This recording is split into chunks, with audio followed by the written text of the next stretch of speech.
जी जनाब, उम्मीद है आप लोगों ने एक्सरसाइज 1 और 2 कर ली होगी। हम मूव करते हैं एक्सरसाइज 3.1 की तरफ। इसमें हमारे पास डिटेल है स्मिथ की, जॉनसन्स की, थॉमसन एंड ऑब्रेन। ये 3 लोग हैं जिन्होंने जनवरी, फरवरी और मार्च में कुछ ट्रैवलिंग की है और इन्होंने अपना ट्रैवलिंग का बिल रीइंबर्समेंट के लिए जो है वो अप्लाई किया है। उन्होंने कहा है कि जी हम 200 किलोमीटर जो है वो स्मिथ ने जनवरी में ट्रैवल किया है, 400 फरवरी में, 500 मार्च में, और इनको जो रीइंबर्समेंट मिलेगी वो $0.46 पर किलोमीटर के हिसाब से मिलेगी। अब आपने टोटल इनकी रीइंबर्समेंट की जो है ना वो डिटेल फाइंड करनी है। अब ज़रा देखें गौर से कि हम लोग टोटल फाइंड करना चाहते हैं स्मिथ का फर्स्ट क्वार्टर की टोटल ट्रैवलिंग का।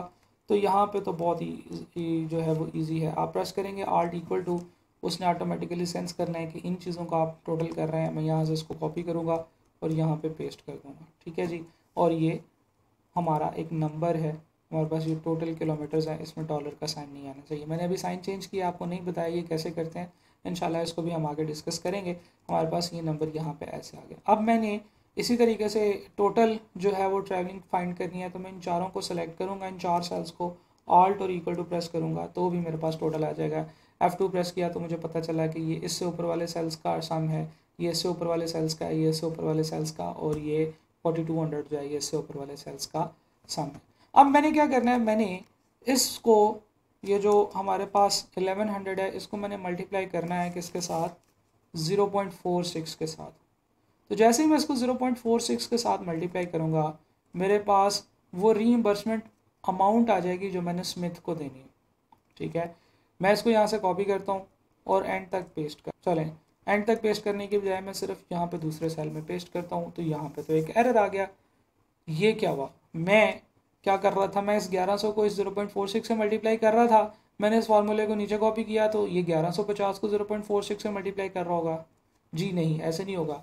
देखें हुआ ये कि इस सेल में, इस सेल को जो इससे एक लेफ्ट था, इससे 2 अपर से मल्टीप्लाई हो रहा था। जैसे ही मैंने इस सेल को यहाँ से कॉपी करके इधर पेस्ट किया तो ये अब इस सेल को रीइंबर्समेंट वाले सेल से जो है वो मल्टीप्लाई कर रहा है। ये गलत है। होना तो ये चाहिए कि जब मैं यहाँ से नीचे कॉपी करूँ तो सिर्फ ये वाला सेल चेंज हो, यानी कि ये जो ब्लू वाला है ये ऊपर से नीचे हो जाए, लेकिन ये रेड वाला मूव ना हो, राइट। अब ये क्या कर रहा है, ये जैसे ही मैं एक सेल को कॉपी करता हूँ, ये तो फॉर्मूला है, ये तो पिछली वीडियो में इसके ऊपर हम बहुत डिटेल से इसके फ़ज़ाइल बयान करते रहे कि ये तो बहुत अच्छी बात है माइक्रोसॉफ्ट एक्सेल के अंदर कि हम जब एक फार्मूले को एक जगह से दूसरी जगह कॉपी करते हैं तो उसके तमाम जो रेफरेंसेस हैं वो मूव हो जाते हैं। इनको हम लोग रिलेटिव रेफरेंसेस कहते हैं। जैसे मैं इसकी एग्जांपल ऐसे देता होता हूँ कि जैसे कुछ बहुत ही जो है ना वो अजीब किस्म के हमारे रिलेटिव्स होते हैं जो हर जगह पे हमारे साथ साथ घुस रहे होते हैं। तो जब आप माइक्रोसॉफ्ट एक्सेल के रेफरेंसेस की बात करें तो आपके जहन में वो वाले रिश्तेदार आ जाने चाहिए जो कि बहुत ही जो है ना वो रिलेटिव होते हैं, आपके साथ साथ घूम रहे होते हैं, जहाँ पे आप गए आपके पीछे पीछे, जहाँ पे आप गए आपके पीछे पीछे। तो ये जो रेफरेंसेस होते हैं ये हमेशा रिलेटिव रेफरेंसेस होते हैं। लेकिन रिलेटिव रेफरेंसेस को आप फिक्स्ड रेफरेंसेस में भी कन्वर्ट कर सकते हैं जहाँ पे आपको लगता है कि ये मूव नहीं होने चाहिए। फॉर एग्जांपल मेरे पास यहाँ पे एक रेफरेंस है G10 का, तो ये तो मूव होना चाहिए लेकिन H7 मूव नहीं होना चाहिए, ठीक है जी। तो यहाँ पे इसकी एग्जांपल ऐसे होगी कि जैसे आप फॉर एग्जांपल किसी बंदे को चाहते हैं कि वो अपनी बात से ना फिरे, ना मुकरे, तो हम लोग क्या करते हैं, हम उसको पैसे लगाते हैं। बिल्कुल उसी तरीके से यहाँ पे भी हम इस बंदे को, इस सेल को लगाएंगे पैसे, यानी कि इसको लगाएंगे डॉलर साइन, ठीक है जी। जो चीज़ हम फिक्स करना चाहते हैं, जहाँ पे हम चाहते हैं कि ये मूव ना हो, हमें वहाँ पे उसको डॉलर लगाना पड़ेगा। हम इसकी रो नंबर पे भी डॉलर लगाएंगे, इसके कॉलम नंबर पे भी डॉलर लगाएंगे। जब इसको पैसे लगा दिए तो ये पाकिस्तानियों की तरह पैसे लेके खामोश हो जाएगा, ठीक है जी।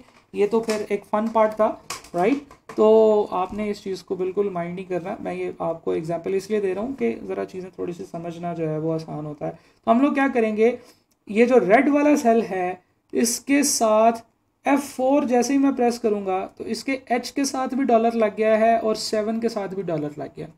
अब जब मैं यहाँ से इसको मैं डिलीट करता हूँ और ये डॉलर के साइन भी ख़त्म करता हूँ, ये अभी थोड़ा कन्फ्यूजिंग होंगे, ये साइंस हैं जो कि करेंसी साइंस है। अच्छा जी, हम लोग वापस आते हैं। 506 अभी आ रहा था, इसका F2 प्रेस करते हैं तो मुझे पता चलेगा अब ये G10 को मल्टीप्लाई कर रहा है H7 के साथ, लेकिन H7 को पैसे लगे हुए हैं तो H7 अपनी जगह से नहीं हिलेगा।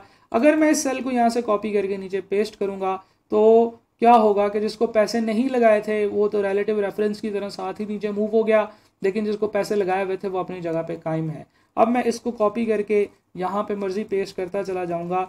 हर सेल में जो ब्लू सेल है वो तो साथ ही उसके आ जाएगा, वो इसके साथ ही जुड़ा हुआ है, लेकिन H7 जो है वो उसको कोई फ़र्क नहीं पड़ रहा। मैं यहाँ से कॉपी करके इवन किसी और जगह पे पेस्ट करता हूँ, मैं यहाँ पे इसको पेस्ट करता हूँ तो आप देखें कि वो क्या कर रहा है कि जो ब्लू वाला था वो तो इसके साथ साथ घूम रहा है, लेकिन H7 यहाँ पे फिक्स है। This is what we call absolute reference, fixed reference.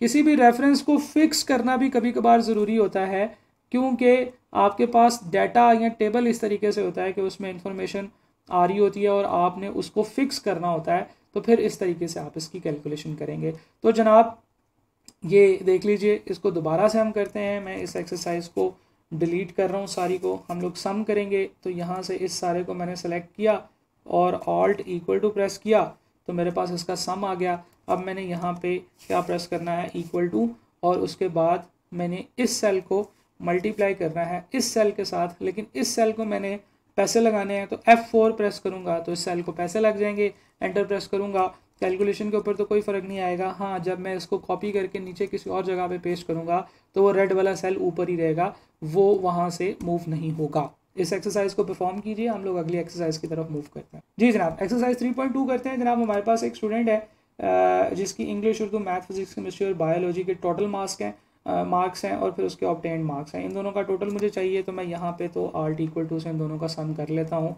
आप इसको चेक भी कर सकते हैं, ठीक है जी। परसेंटेज इन ईच सब्जेक्ट, एक बच्चे की उस सब्जेक्ट में क्या परसेंटेज आई है। आपको पता है परसेंटेज कैलकुलेट करने का तरीका ये होता है कि हम ऑब्टेन्ड मार्क्स को डिवाइड करते हैं टोटल मार्क्स के साथ, राइट, और एंटर किया तो मेरे पास 0.75 इसका आंसर आया है। अब ये परसेंटेज में नहीं है, मैं क्या करूँगा, मैं सीधा जाऊँगा यहाँ पे नंबर के फॉर्मेट में, होम के अंदर नंबर की टैब में मेरे पास ये परसेंटेज का साइन होता है। मैं जैसे ही परसेंटेज के ऊपर क्लिक करूँगा तो मेरे पास 75% इसका आंसर आ जाएगा। इवन ये देखें, ये दो बटन्स होते हैं, इंक्रीज डेसिमल और डिक्रीज डेसिमल। मैं इंक्रीज डेसिमल पे क्लिक करूँगा तो वो मुझे परसेंटेज के साथ पॉइंट्स में भी आंसर बताता चला जाएगा। मैं डिक्रीज डेसिमल करूँगा तो वो वहाँ से गायब होते चले जाएंगे।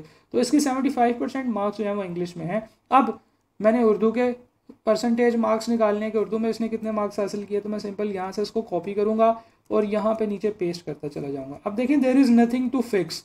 आपने हर सब्जेक्ट के ऑब्टेन्ड मार्क्स टोटल मार्क्स से डिवाइड करने हैं, राइट।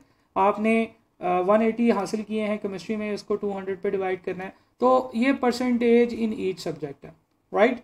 अच्छा, अगली कैलकुलेशन की तरफ मूव करते हैं जनाब। Percentage of total marks obtained, ये सब्जेक्ट जो है ये आपके टोटल का कितने परसेंट रिजल्ट आपको ला के दे रहा है। यानी कि आपका टोटल है 773, इसमें से ये 75 कितने परसेंट है, 48 कितने परसेंट है, 118 कितने परसेंट है, ये अब आप कैलकुलेट करना चाहते हैं।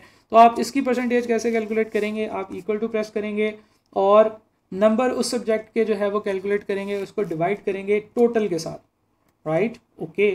तो आप जब एंटर करेंगे तो आपके पास आंसर आएगा इस तरीके से। अब आपने इसको परसेंटेज लगानी है और परसेंटेज लगाने के बाद आप इसका भी डेसिमल इंक्रीज कर दें तो आपके टोटल में 9.70% है इंग्लिश के मार्क्स, विच इज़ 75। तो 75/773 जो होता है वो 9.70 होता है। आगे चलते हैं।